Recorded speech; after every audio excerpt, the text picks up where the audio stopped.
Mete, hayatı boyunca, başkalarının eskileriyle, yaşamış bir adamdı. Ucuz sahaflar, antikacılar ve bit pazarları onun kutsal mekanlarıydı. Ona göre yeni olan her şey ruhsuzdu, oysa kullanılmış bir eşya, içinde yaşanmışlık barındırırdı. O kış, Prag'ın ara sokaklarında, vitrini tozdan grileşmiş bir dükkanda o paltoyu gördü. Koyu lacivert, ağır, yünlü bir palto. Kesimi o kadar kusursuzdu ki, sanki dikildiği terzi bu paltoyu bir insan için değil, bir heykel için hazırlamıştı. Mete paltoyu üzerine geçirdiği an, garip bir şey hissetti, palto soğuk değildi. Aksine, sanki bir başkasının vücut ısısını hala muhafaza ediyormuş gibi sıcacıktı. Dükkan sahibi yaşlı adam, paltoyu satarken Mete'nin gözlerine bakmadı. "Dikkat et," dedi sadece.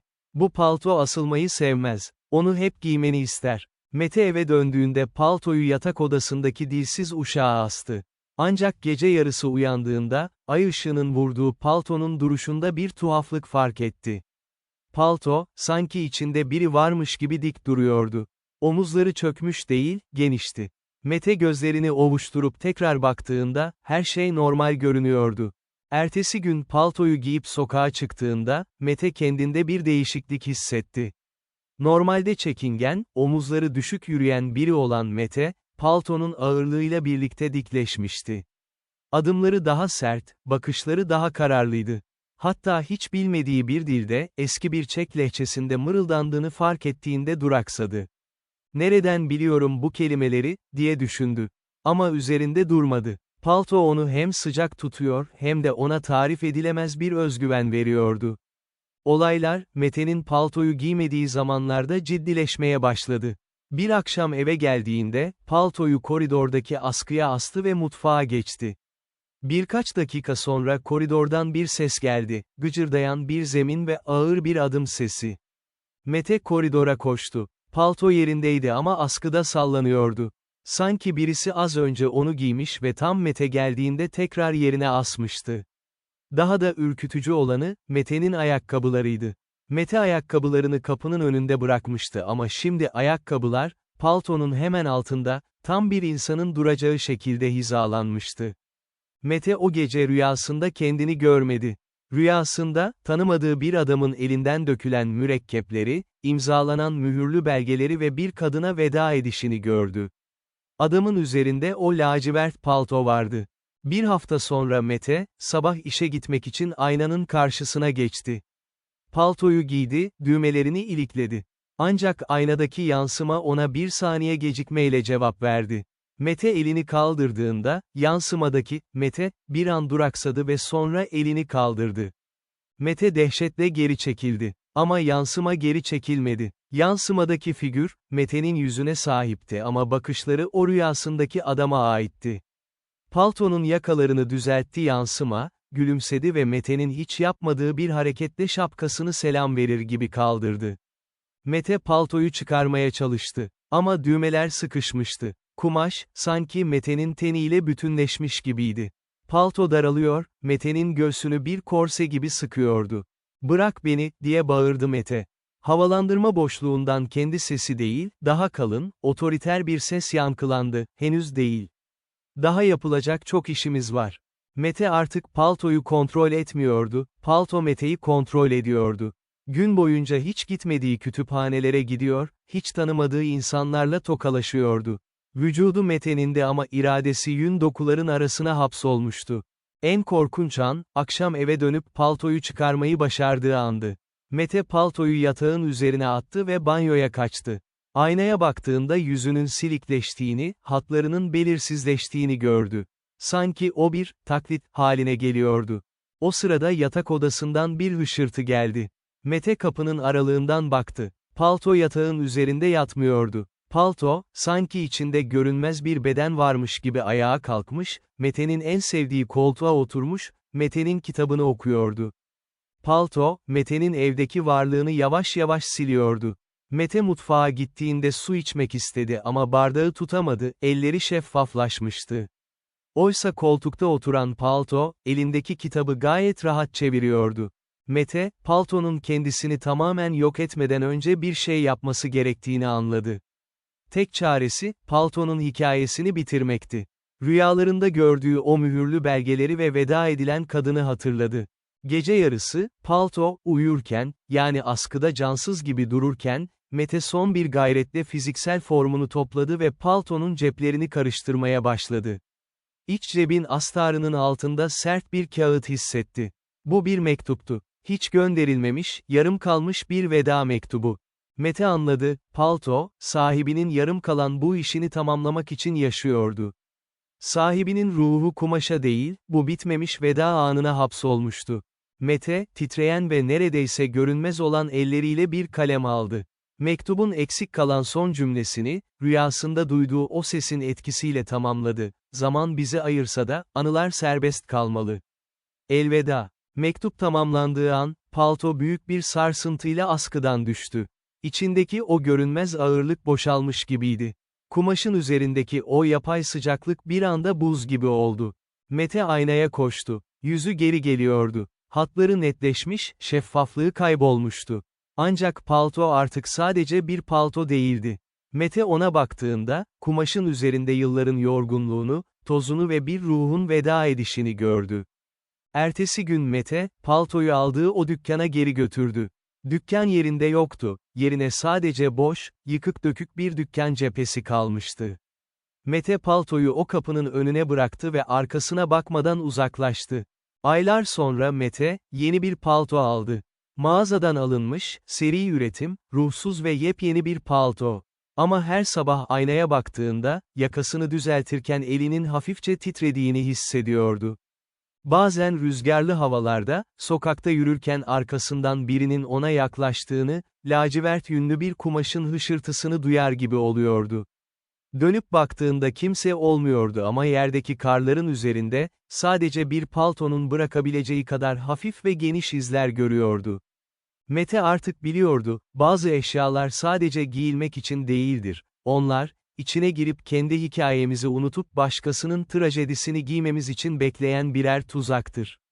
Prag'ın o ıssız sokağında, eski bir kapının önünde duran lacivert palto, rüzgarla hafifçe dalgalandı. Bir süre sonra yoldan geçen, omuzları düşük, mutsuz ve, yeni bir hayata, ihtiyacı olan bir yabancı paltoyu gördü. Yabancı paltoyu üzerine geçirdi. Omuzları dikleşti, adımları sertleşti. Palto gülümsedi. Çünkü bir hikaye biterken, bir başkası her zaman aynı kumaşın üzerinde yeniden başlardı.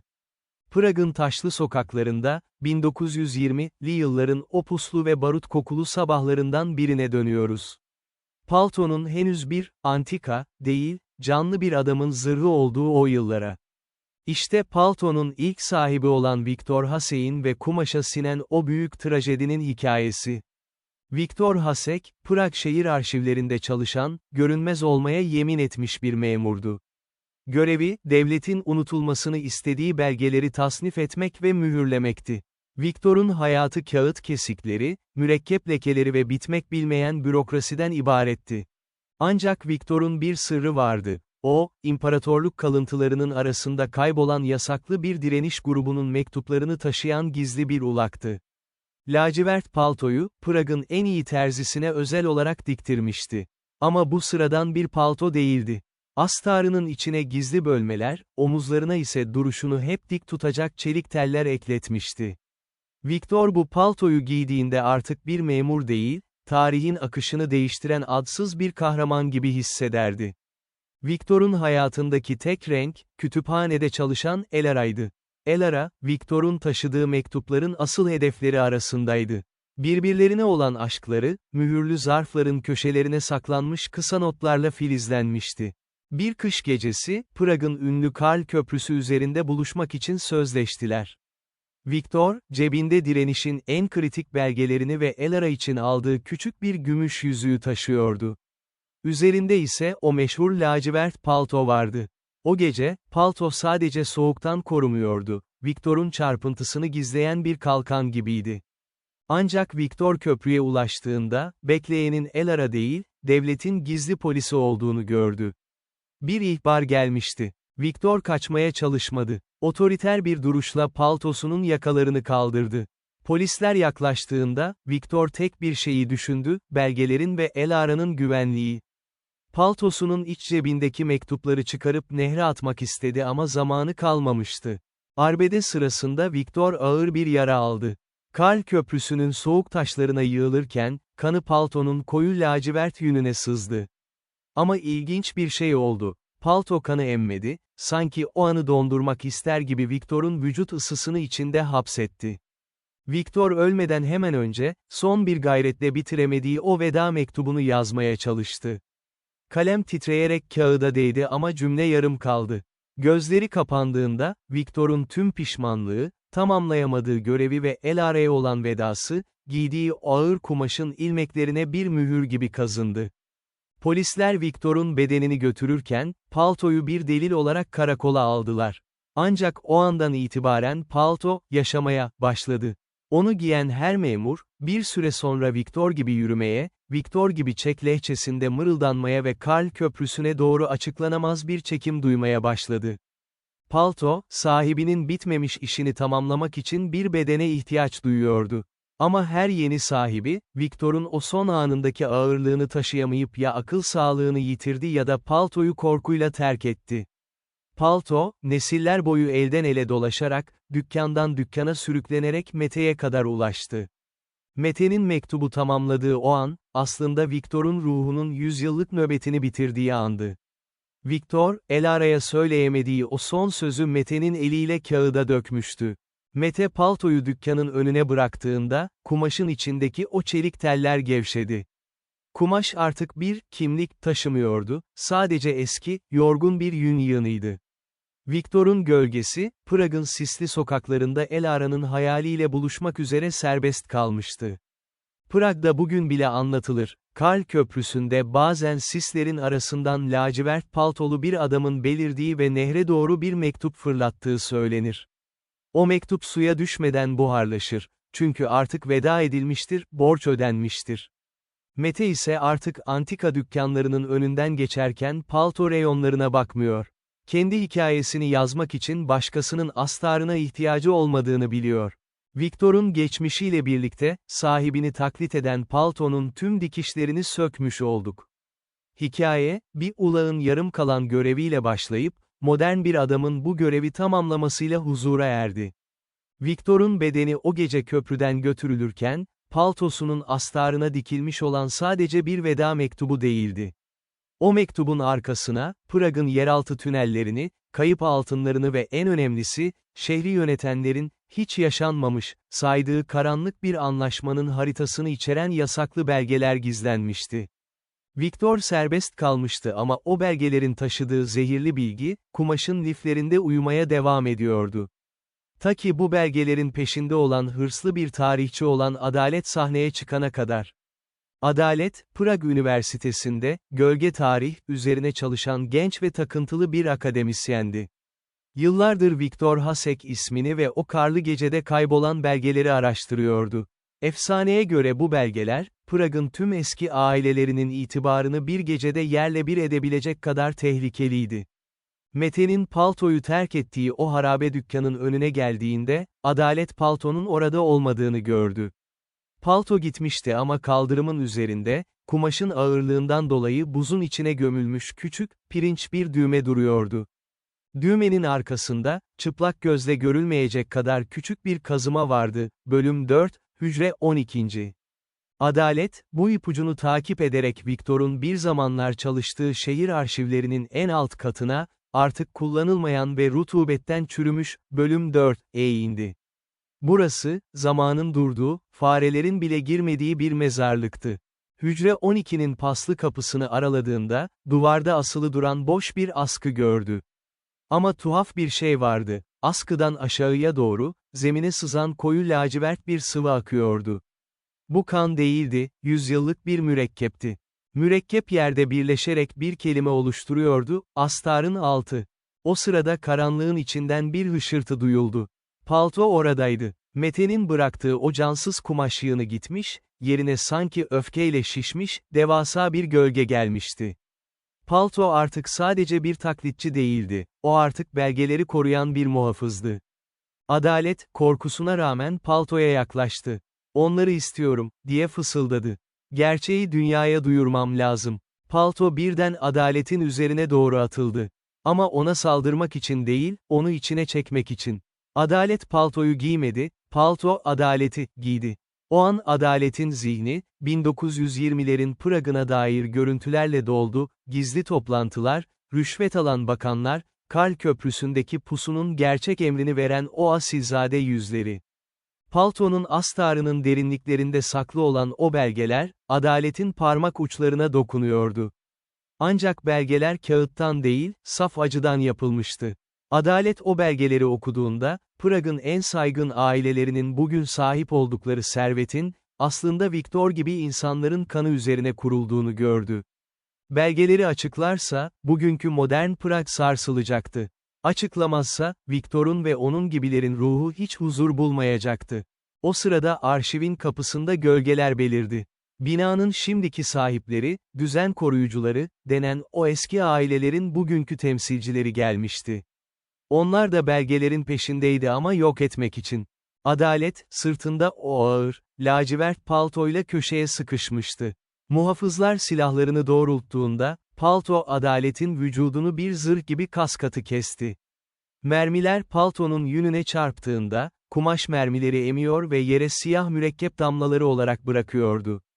Adalet bir şeyi fark etti, palto, belgelerin açıklanmasını değil, hak edene teslim edilmesini istiyordu.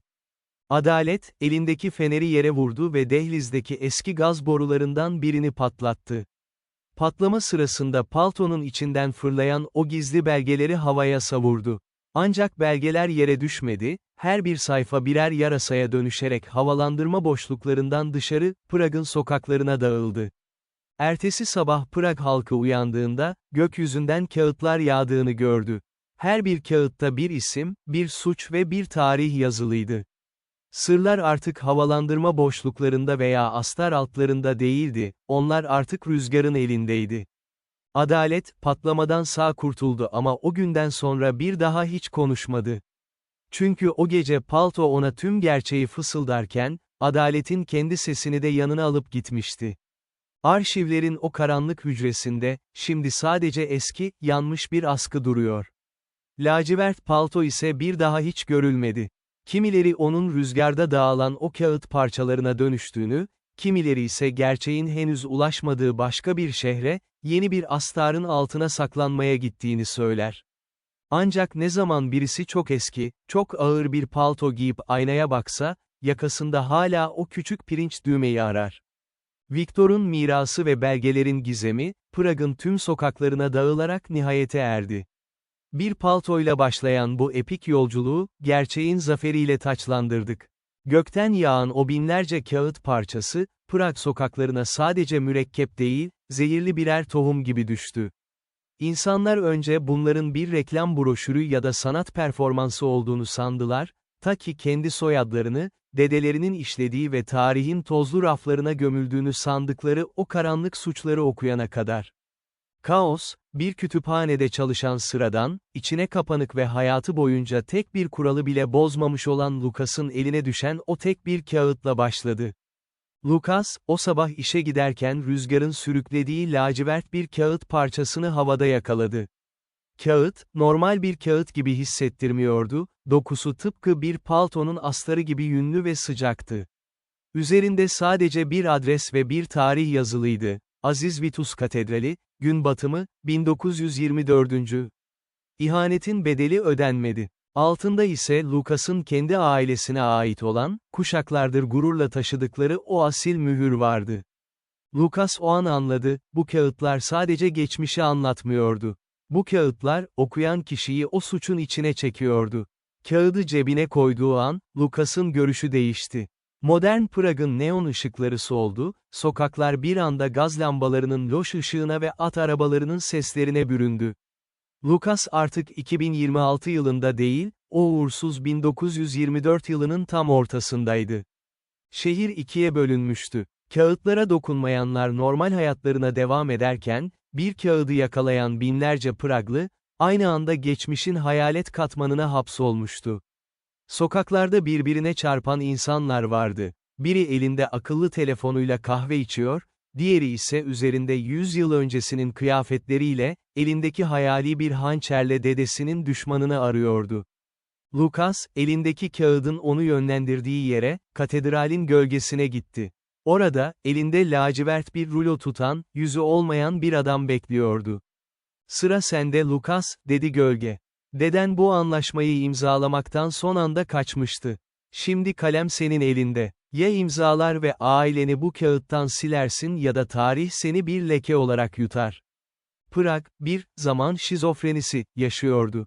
Kağıtlar elden ele geçtikçe, şehrin binaları da değişmeye başladı.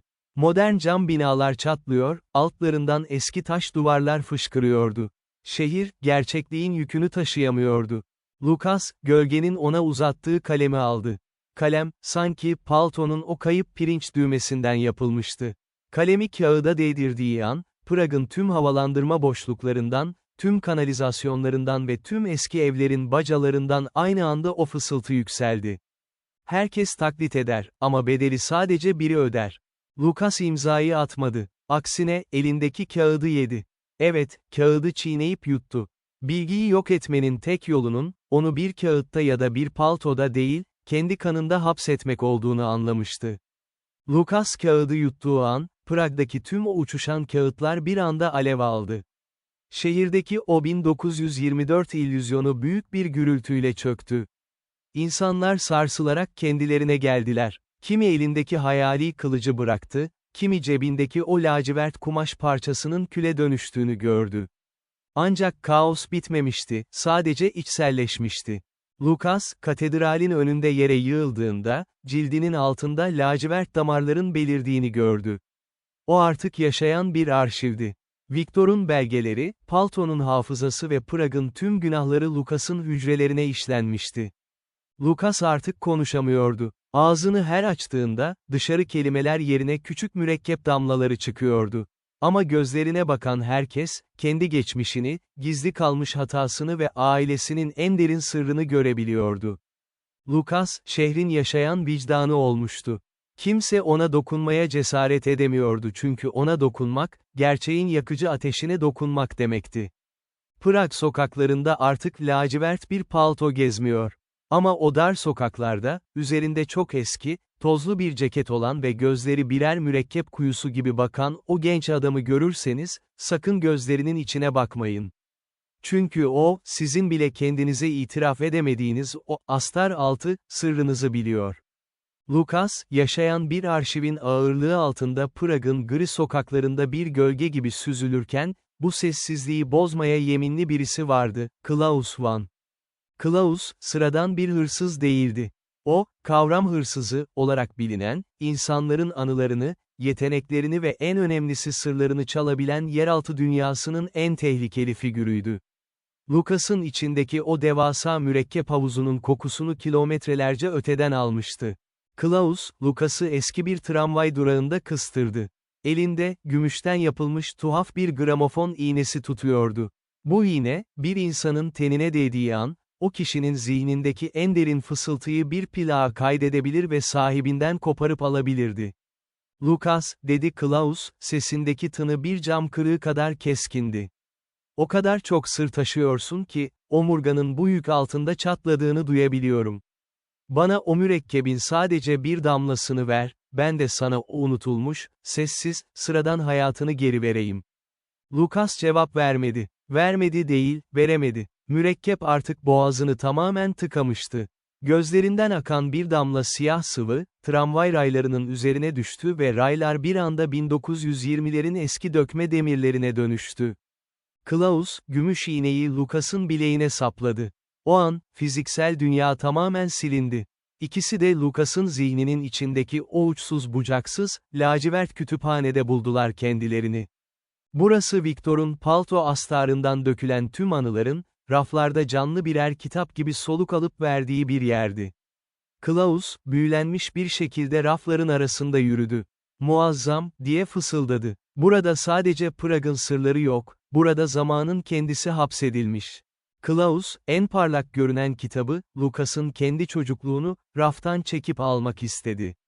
Ama kitaba dokunduğu an, kitabın sayfalarından keskin yün iplikleri fırladı ve Klaus'un parmaklarına dolandı. "Burada hiçbir şey sahipsiz değildir hırsız," dedi kütüphanenin tavanından yankılanan bir ses.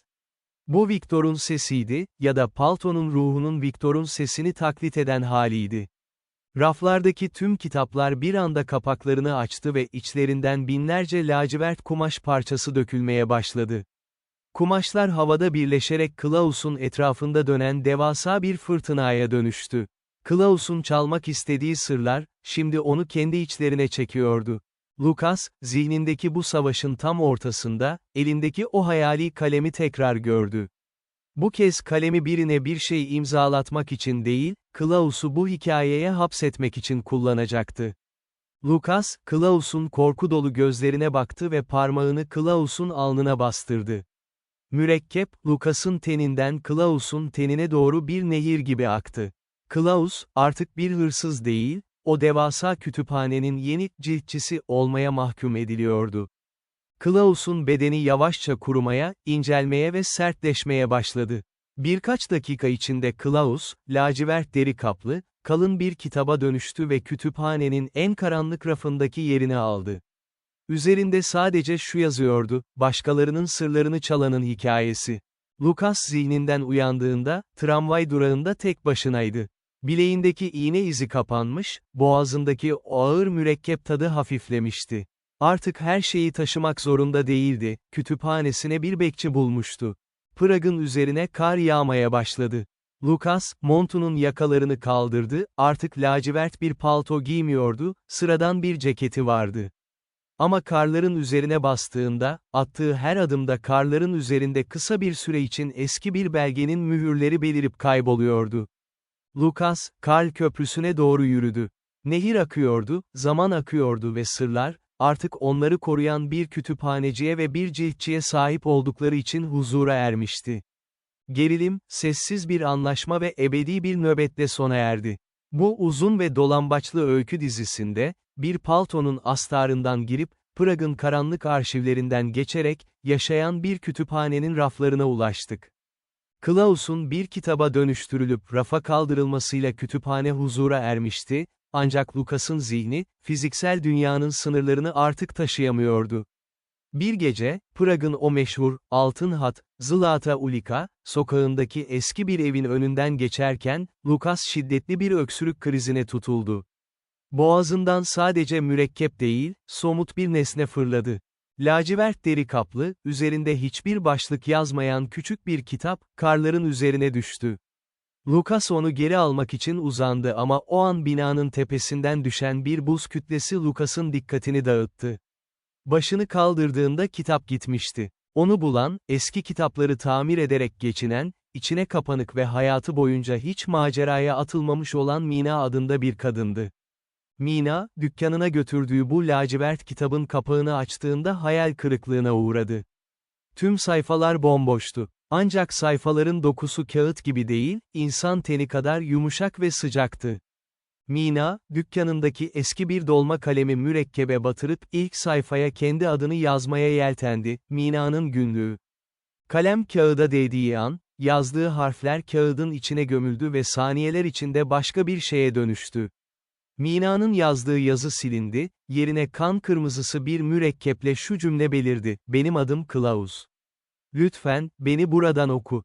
Mina korkuyla kitabı kapattı ama artık çok geçti. Kitabı kapattığı an, dükkandaki diğer tüm kitapların sayfalarından lacivert bir mürekkep sızmaya başladı. Shakespeare'in soneleri, Kafka'nın davaları, tarih kitapları.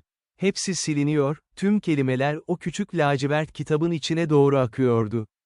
Klaus, bir hırsız olarak hapsedildiği o kütüphaneden, Mina'nın dikkati sayesinde bir virüs gibi dış dünyaya sızmaya başlamıştı. Kitap artık sadece bir nesne değil, etrafındaki tüm bilgiyi emen bir kara delikti. Dükkanın camları kararmaya başladı. Mina kapıya koştu ama kapı kolu metalden değil, sertleşmiş bir kumaştan yapılmış gibiydi. Dönmüyordu. "Beni serbest bırak Mina," diye fısıldadı kitap, raftan kendi kendine yere düşerken. "Eğer beni sokağa çıkarırsan, Prag'ın tüm o sahte anılarını sileceğim. İnsanlara sadece gerçekleri, acı gerçekleri vereceğim." Mina, kitabın aslında bir hapishane olduğunu ve içindeki Klaus'un bir canavar olduğunu fark etti. Eğer bu kitap dükkandan çıkarsa, şehirdeki herkesin hafızası silinecek ve yerine Victor'un o karanlık arşivi geçecekti. Mina, kitap tamirinde kullandığı o özel reçineyi ve tutkalı hazırladı. Amacı, kitabı fiziksel olarak mühürlemekti. Ancak kitap ona direniyordu. Sayfalar birer kanat gibi çırpınmaya başladı ve dükkandaki tozlu havayı bir fırtınaya çevirdi. Tam o sırada dükkanın kapısı büyük bir gürültüyle açıldı. İçeri giren Lucas'tı. Gözleri tamamen siyah mürekkeple kaplıydı ve her adımında arkasında lacivert ayak izleri bırakıyordu. "Onu tutma," diye bağırdı Lucas, sesi sanki binlerce sayfanın aynı anda yırtılması gibi çıkıyordu. "O, kütüphanenin dışkısı. O sadece bir hırsız değil, o bir unutuluş." Lucas, elini kitabın üzerine koydu. O an Mina, Lucas'ın kolunun kağıda dönüştüğünü gördü. Lucas kendini feda ediyordu. Kitabın içindeki Klaus'u tekrar kendi zihnine, o ebedi hapishaneye çekmek için kendi bedenini bir cilt olarak kullanıyordu. Mina, Lucas'ın talimatıyla elindeki en güçlü mühürleyiciyi, eskizlerin ve anıların solmasını engelleyen kadim bir karışım, Lucas'ın üzerine döktü. Lucas ve kitap, dükkanın ortasında birbirine dolanmış bir heykel gibi donup kaldılar. Mürekkep akışı durdu. Dükkandaki diğer kitapların sayfaları tekrar eski haline döndü. Ama Lucas artık bir insan değildi.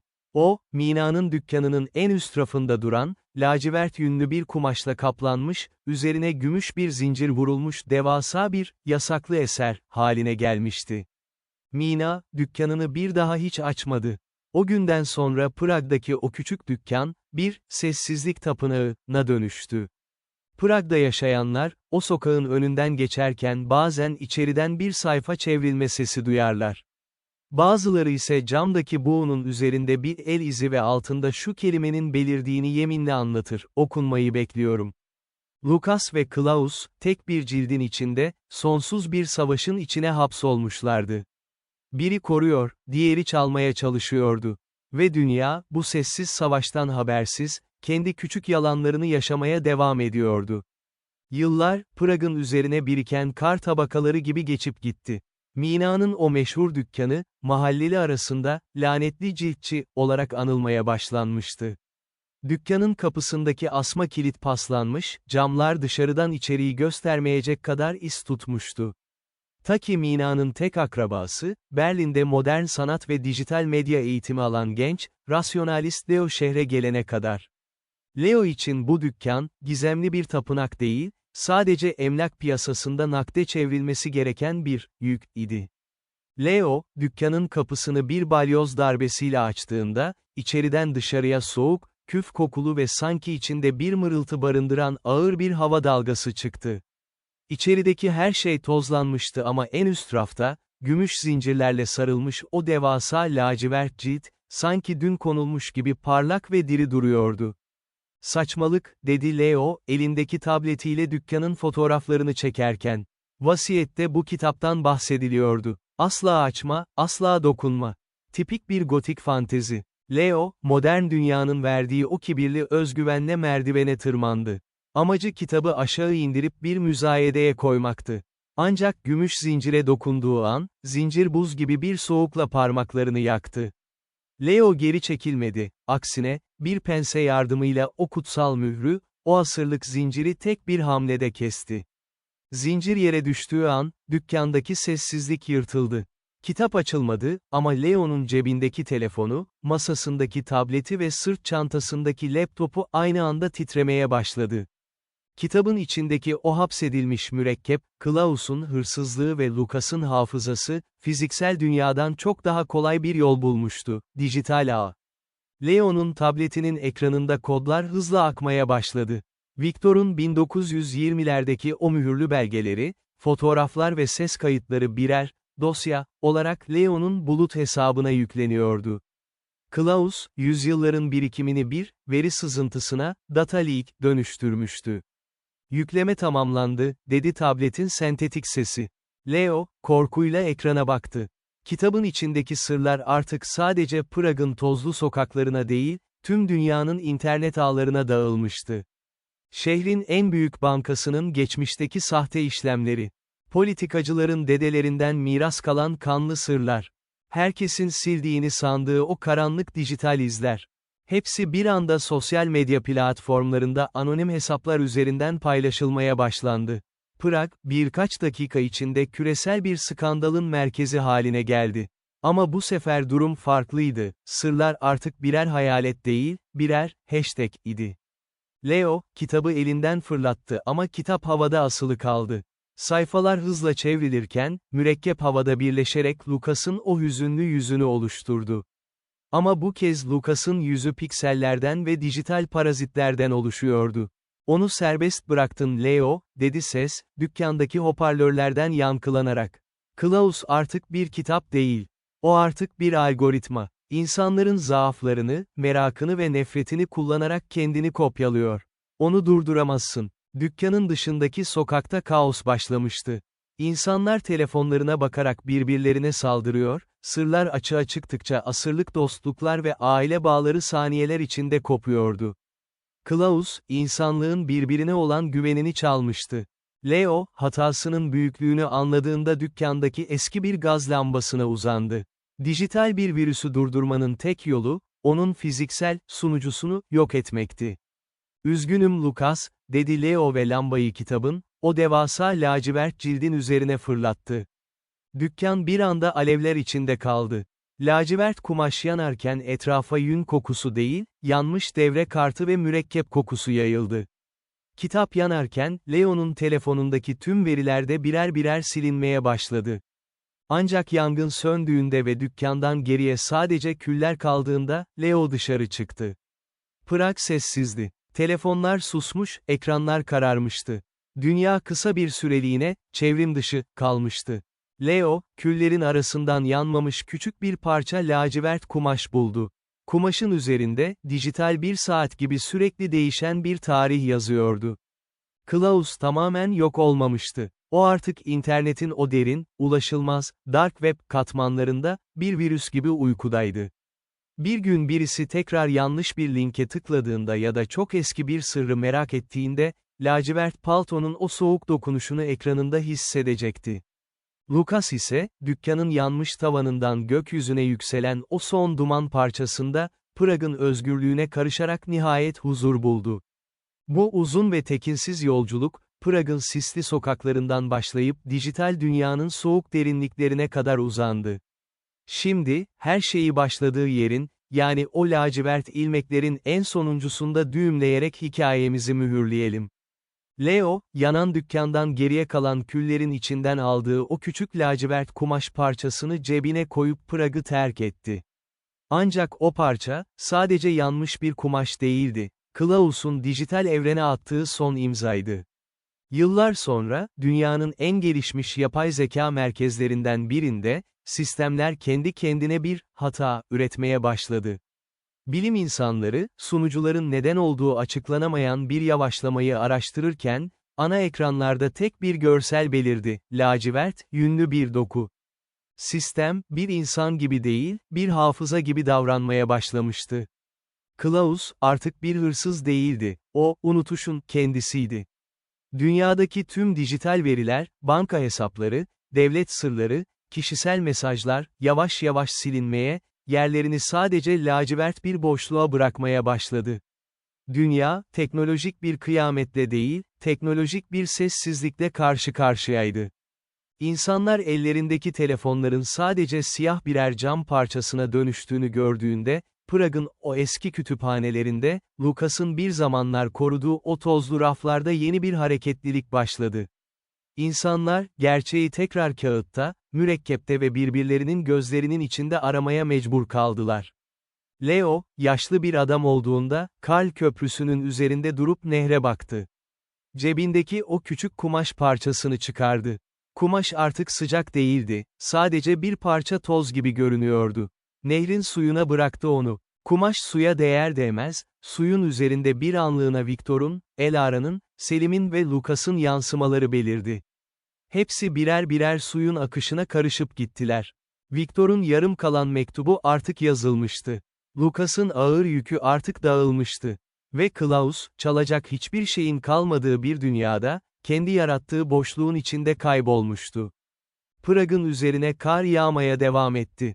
Şehir, sırlarını tekrar toprağın altına, taşların arasına sakladı.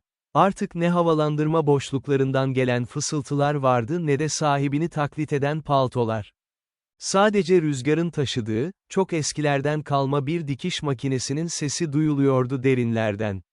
Zaman, yırtılan yerlerini dikiyor, dünya, kendi hikayesini sessizlikten yeniden kuruyordu.